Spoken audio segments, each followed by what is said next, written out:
안녕하세요. 멍투입니다. 어제, 그러니까 2022년 2월 3일, 페이스북이 하루에 24%나 급락을 했는데요. 오늘은 그 이유에 대해서 알아보고 기업 밸류에이션에 있어서 성장률이 얼마나 중요한지 시뮬레이션을 통해서 말씀드리겠습니다.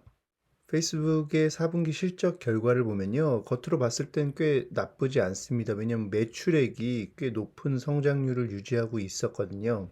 그래서 2021년 4분기 매출액을 보면 326억 불인데 이는 한국 돈으로 하면 한 40조 원 정도 됩니다. 근데 이제 급락 이유를 두 번을 말씀드릴 텐데 첫 번째 이유는 AR, VR의 영업 적자가 확대되고 있습니다. 그러니까 페이스북의 매출은 97%가 광고에서 나오고 이것은 다 패밀리 오브 앱스 레브뉴라고 해서 페이스북이나 인스타그램에서 나오는 겁니다. 문제는 리얼리티, 그러니까 AR, VR인데요. 매출액이 이제 8.8억 불에 영업 적자가 33억 불입니다. 이게 앱 쪽에서의 영업이익률이 48%인데 전체 영업이익률의 한 11%포인트를 깎아먹고 있어요. 이게 좀 엄청나죠. 예, 이게 바로 첫 번째 이유고요. 이제 두 번째는 이제 Daily Active Users, DAUs라고 하는데 일일 활동 사용자 수가 처음으로 이제 감소 구간에 진입했습니다. 그래서 이제 이 빨간 박스 안에서 보시는 바와 같이 19.3억 명에서 이제 이번 분기에 19.29억 명으로 이게 별거 아닌 것처럼 보이지만 이게 성장률에 큰 영향을 미칠 수 있어가지고 여러분께서 좀 주의 깊게 지켜보셔야 되는 겁니다. 그래서 한번 밸류에이션을 한번 해봤어요. 그래서 여기 이제 구루포커스닷컴에서 쉽게 여러분도 이제 입력을 하면 할 수 있는데 향후 10년 매출액 성장률을 20% 이후 영구 성장률을 4%로 했을 때 할인율 8% 적용하면은 프리캐시 플로우가 12.4불 주당 이렇게 적용했을 때 적정 가치가 523불이 나오는데 여러분 봤을 때 이 매출액 성장률 20%를 한번 주목해 보세요. 과거 10년간의 밸류에이션을 보면 매출액 성장률이 무려 42.3%예요. 그리고 이제 프리캐시 플로우 성장률이 50.8%, 이제 어마어마한 숫자였죠. 이게 이제 페이스북의 주가가 여태까지 오게 해준 원동력입니다. 그런데 만약에 성장률을 20%에서 5%로 줄여서 디스카운트 캐시플로우 시뮬레이션을 돌려본다면 어떻게 될까요? 바로 보여드리겠습니다. 자, 매출액 성장률을 20%에서 5%로 변화시켰을 뿐인데 적정 가치가 524불에서 무려 183불로 급락을 하게 됩니다.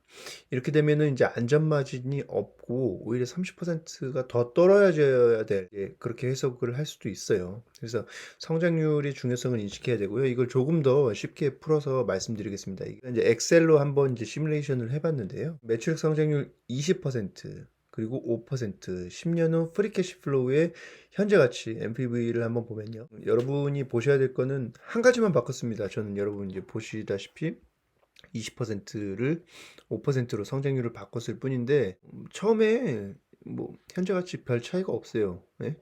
이제 261억 불, 이제 22억 불 그런데 뒤로 가면은 10년 후로 보면은 이게 이제 시간 가치의 힘인데 674억 불에서 177억 불로 거의 한 4분의 1 토막 납니다. 결국에는 잉여 현금 흐름의 현재 가치 그리고 이 터미널 밸류의 합이 이제 밸류에이션인데 이만큼 차이가 나기 때문에 성장률이 매우 중요하다고 할 수 있습니다. 그리고 이게 이번에 페이스북 급락에서 눈여겨봐야 될 지점입니다. 그러면 이제 나쁜 점만 있는 건 아닙니다. 포텐셜을 한 두 가지 정도 말씀드리겠습니다. 일단 리얼리티 랩스를 이번에 처음에 재무제표를 보여주면서 구분을 했어요. 어떻게 보면 그만큼 이제 자신감이 있다고 볼 수 있는데요. 우리 주커버그 아저씨께서 본격적인 메타의 시작, 성장 동력이 된다고 본인은 보고 있는 것 같습니다. 그래서 이제 성장률 도약의 포텐셜, 향후 10년간 만약에 오큘러스를 비롯한 이 메타라는 회사 이름에 걸맞는 성장률이 된다고 하면은 이거 충분히 다시 올라갈 수 있는 기대치가 될 수 있습니다. 이제 CEO에 대한 믿음이 중요한데 과연 주커버그는 그것에 대한 믿음 그게 중요한 거고요. 자, 포텐셜 두 번째 말씀드리겠습니다. 우상향의 현금 흐름이 지속되고 있습니다. 계속해서 증가하고 있는 프리캐시 플로우가 있고요. 그리고 영업 현금 흐름을 보면은 19년 4분기 대비해서 거의 두 배로 늘었어요. 상당한 증가세고요. 그래서 영업 이익률이 40%입니다. 그리고 알로이가 31%, 부채 비율이 11%밖에 안 돼요. 그래서 이런 빅테크 기업의 PER이 16대다 이 정도면은 상당한 저평가라고 볼 수도 있어요.